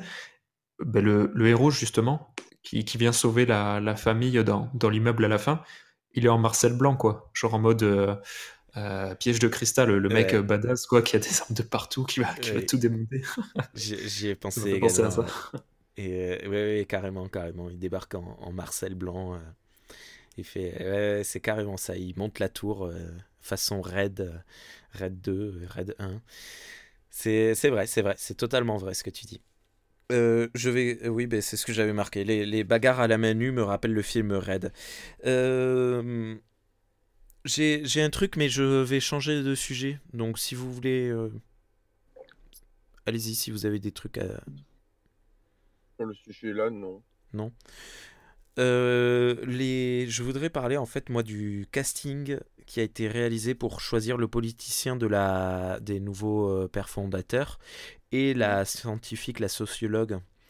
Ce sont 2 personnages qui sont antipathiques, qui ont des choix moraux. Voilà, je suis désolé, mais moi, l'un comme l'autre, je peux pas les blairer. Néanmoins, j'ai trouvé que le casting Tu peux était pas très blairer bon. Tante May. Tante May. Pourquoi Tante May? Parce que c'est l'actrice qui joue Tante May dans Spider-Man. Ah, punaise, en blonde, ouais. Ah, punaise. Ah, et d'ailleurs, toi qui connais tout, dans quoi joue l'actrice du 3e, la politicienne? Elisabeth Mitchell. Ouais. Elle jouait dans Lost, non? Oui, elle joue dans Lost. Elle jouait qui dans Lost? Ça, je sais plus exactement qui te dire, mais c'était, je sais pas, c'était pas C'était pas copine du Penny? héros. Non, c'était pas Penny. Non, c'était pas Penny. Elle Non. était... Ah, mais non, c'était la... Ah, mais oui, mais ça y est, je sais. C'était la copine de... Ah, j'ai perdu son nom. Bref, du mec que je kiffais trop qui était caché dans la... sous le sol, sous terre. Ah non, ça c'est Penny. Non, en fait je dis des bêtises. Non, bon, je sais plus. Bref, mais voilà, il me semblait bien qu'elle avait joué dans Lost. Bref, donc on nous fait passer... Enfin, on nous fait passer... le mec, le politicien et la scientifique sont 2 connards et connasses. Mais j'ai trouvé le casting assez excellent parce qu'en fait, quand ils parlent, dans leur écriture, ce sont des connards. mais ils sont tellement convaincus du bienfait de leurs actions que leur gestuelle de personnage, d'acteur, te fait un peu perdre dans ce que tu es censé repenser. Et je trouve ça génial. Et en fait, je sais pas, je pense qu'il y a un genre de dichotomie, mais quand même positive, entre les acteurs et actrices et leurs personnages. C'est assez particulier et j'ai beaucoup aimé notamment la scène... Ah oui, bah d'ailleurs, cette scène où elle se fait tuer, on les voit face à face, ils parlent, et donc dans cette scène, c'est là que tout est rentré en jeu, chacun expose vraiment fortement ses motivations. Et d'ailleurs, la scène se clôture et tu sais pas trop sur quel pied danser. Et puis, scène suivante, on la voit se faire tuer de loin, machin. Je pense qu'il y a une scène coupée également. Très froidement. Très froidement, Non, mais c'est même fait par nous. Elle sort du film. Elle sort du film. Ça aurait très bien pu être quelqu'un avec une perruque qui se fait. Ça aurait pu être une cascadeuse ou quelqu'un d'autre qui se fait tuer à sa place. On n'est pas sûr. Hein. D'accord, ok, c'est fait exprès, mais je trouve un peu bizarre. Enfin, je pense que. Enfin, moi, je trouve que c'est vraiment le film franchit la ligne. D'accord. Mais ouais, c'est vrai, c'est vrai. C'est-à-dire que le politicien est un pourri, on a bien compris qu'il était un pourri. C'est-à-dire d'arriver, en fait, elle a été idiote ou amenée par son orgueil et au moment où elle veut s'opposer, on la tue ou autre. Il y avait, si tu veux, en tant que politicien, il y avait tellement de moyens tu vois, de faire passer un autre message, y compris pour le spectateur. C'est-à-dire, c'était fait partie de la personne où tu pouvais tout simplement très peur, l'acheter, tu vois, la violenter et lui faire comprendre que si j'aimerais pas que ça recommence, elle a intérêt à filer droit. Il y avait tellement d'autres moyens que, oh, bah, pourri, regarde, il l'a mis, il a fait tuer comme ça de manière totalement froide et autres. Moi, j'ai Je trouvé ça trouve très pourri c'est le aussi. Hein. passage. Vraiment, on a compris que c'était un pourri, c'est bon. Pas à peine nous dire qu'il se débarrasse. Surtout que du point de vue réalisme, elle est où il va falloir ramener qu'une histoire, tout un bobard. Enfin, tu vois, ça fait conspiration parce qu'il va falloir expliquer pourquoi est-ce qu'elle est morte, qu'elle était là-bas. Faut dire, pas bête non Personne plus. ne la connaît, de toute façon. C'est pas elle qui présentait le projet. Si, elle est même C'est pas interrogée elle qui par l'a des fait. journalistes au début du film. Ah, d'accord. Donc elle est connue du public. C'est vrai Elle est que connue. qu'est-ce que tu fais avec elle maintenant qu'elle est morte? Ben, t'es niqué. Non, mais il y avait une manière de lui dire truc, c'est un peu trop tard, madame, pour refuser et reculer à partir de maintenant. Vous croyez que vous participiez à quoi? Pourquoi est-ce qu'on a créé? On est là pour contrôler les gens et vous y participez. Et là, il y a deux côtés. Le mien ou dans la purge. Alors, si vous voulez aller l'expérimenter, vous écrivez que vous y allez de votre plein gré, vous allez l'expérimenter et on vous y raccompagne. Sinon, tant que vous êtes ici, vous la fermez et vous nous aidez à faire ce qu'on doit faire. Surtout que ça aurait pris juste une scène de plus. Enfin, même pas une scène, mais 3 phrases de dialogue de plus. C'est vrai, c'est totalement vrai. Tu vois, Totalement. elle va dire, mais tu vois, c'est pour montrer qu'ils sont vraiment friands de les résultats. Tu sais, parce qu'au bout d'un moment, elle-même, oui, non, mais machin, et tout, quitte à apprendre que plus tard, un accident de voiture, enfin, tu vois, un truc de la sorte, ou que elle décide d'être un peu moins conne, parce que c'est quand même censé être un peu plus intelligente, de se rendre compte que le mec qu'elle a en face, on peut pas lui dire non. Tu sais, de laisser une porte ouverte, c'est-à-dire qu'à un moment, elle arrive barrée, tu vois, et qu'en se barrant, elle permet, par quelques connexions, de donner un avantage à un groupe de héros qu'on suit. Tu me suis, ou d'être à la fin pour dénoncer la purge.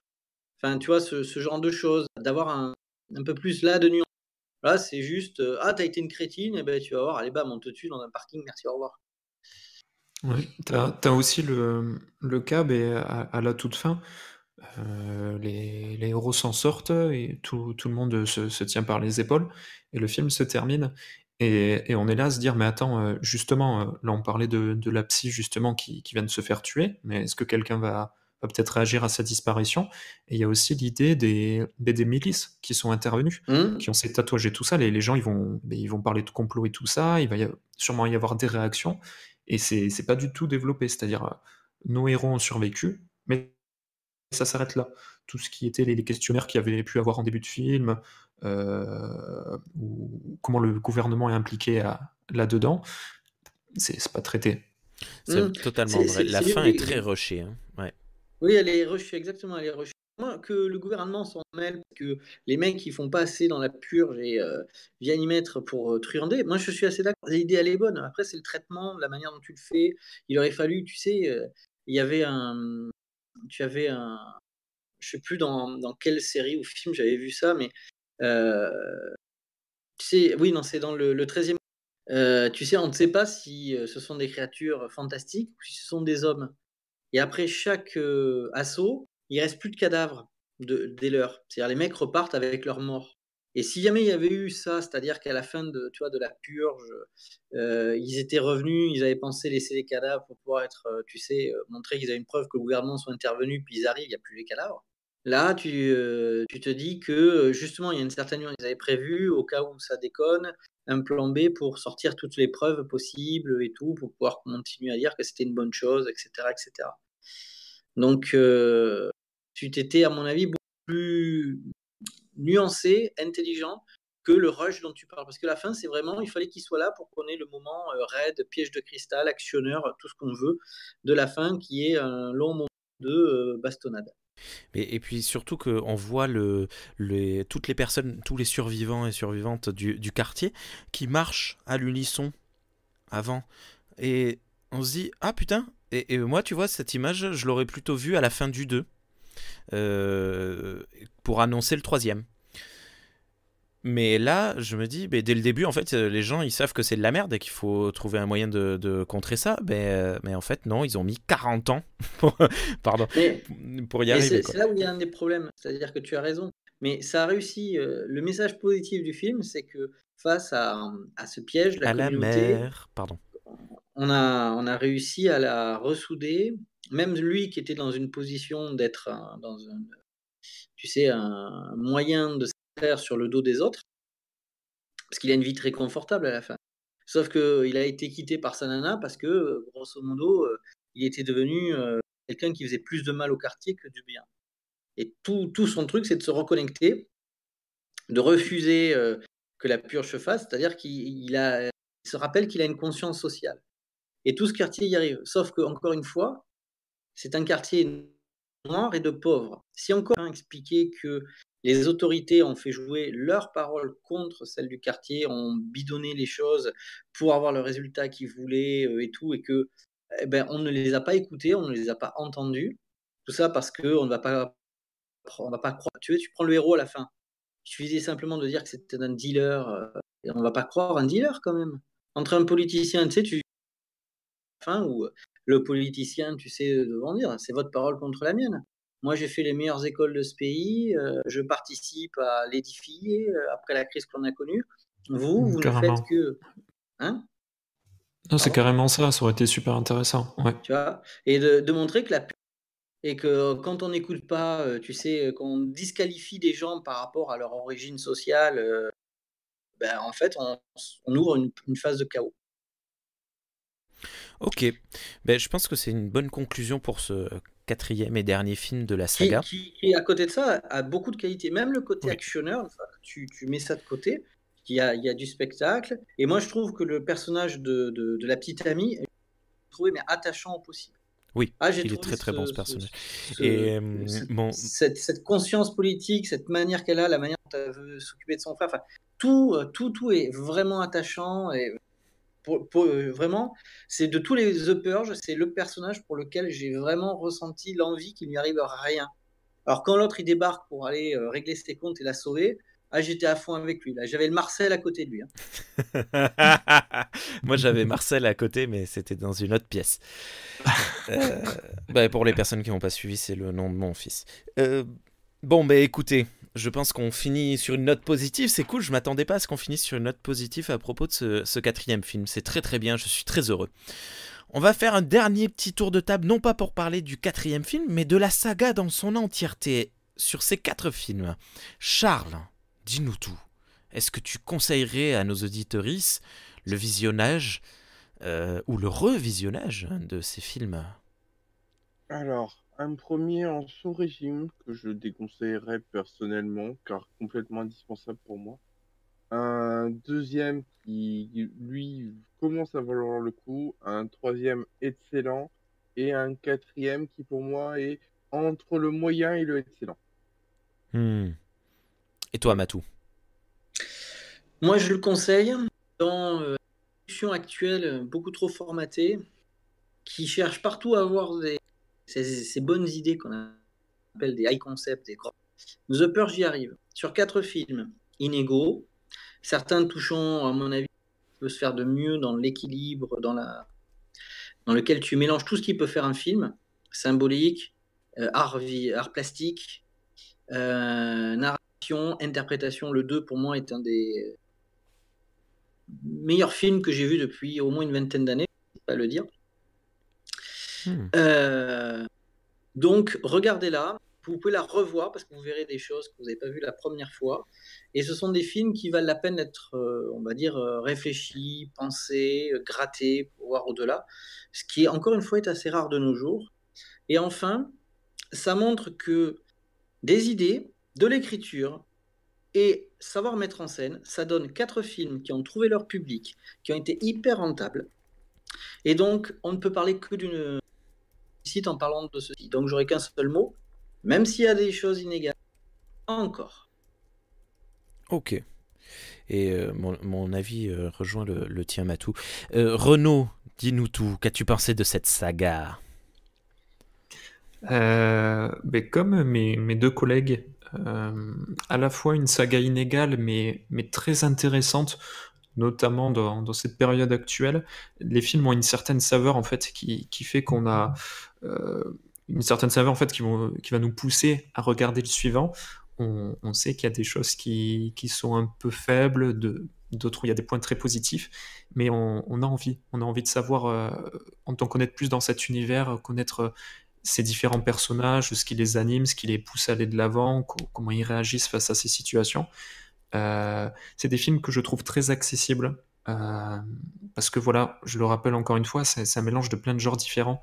Donc ça peut plaire à beaucoup de personnes peuvent s'y intéresser. Donc c'est vraiment une saga en effet à conseiller et qui est intéressante dans les débats, comme on a pu le faire tous ensemble durant ces 2 émissions. C'est vrai, et je suis assez heureux de voir que nous sommes tous les 4 très très positifs à propos de ce film. Malheureusement, Pauline n'a pas pu participer à cette émission, et c'est dommage parce qu'elle était beaucoup plus nuancée que nous à propos des 2 premiers films. Elle avait beaucoup moins aimé, et je lui demanderai un petit retour peut-être lors de la prochaine émission de Pour une poignée de review. Moi, je voudrais juste rajouter qu'il y a une série Amazon qui s'appelle The Purge et dont j'ai regardé hier soir le premier épisode, et putain, le premier épisode, qu'est-ce que c'est bien. Alors j'ai très hâte de regarder la suite. Le premier épisode, c'est très simple. Vous vous souvenez du début, genre la première quinzaine de minutes du deuxième film, pardon, là où on découvre trois groupes de personnages différents avant le début de la purge, machin. Eh bien, le premier épisode de 45 minutes, il est centré sur ça. Et vraiment, les 5 dernières minutes, la purge commence. Et donc, je sens qu'on va avoir... je crois qu'il n'y a qu'une seule... Non, il y a deux ou 3 saisons. Bah, je ne sais plus. Mais j'espère que chaque saison va raconter une histoire différente. Mais bon, on verra. Et...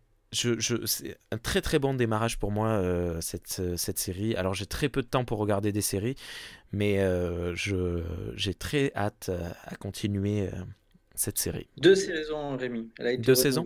Et la 3e a été renouvelée? Non, elle a été renouvelée pour une 2e saison. D'accord. Et tu sais si ce sont des saisons, ça se suit, ou ce sont des histoires différentes? Je sais pas. Je sais par contre que c'est basé sur l'idée de James de Monaco, qui est la tête pensante derrière ça, et il a été dans l'équipe qui a participé. Oui, il est marqué comme scénariste principal, et je crois que c'est lui qui a réalisé le premier épisode. Je veux pas dire de bêtises, il faudrait que je vérifie, mais... Non, bref. c'est pas lui qui l'a réalisé. Ah. Par contre, c'est lui qui l'a écrit. Ouais, voilà. Ben, merci beaucoup. Donc, et vous, auditeurice, qu'avez-vous pensé de Pour une poignée de review? Êtes-vous hypé à l'idée pas de Pour une poignée de review, de The Purge, d'American Nightmare?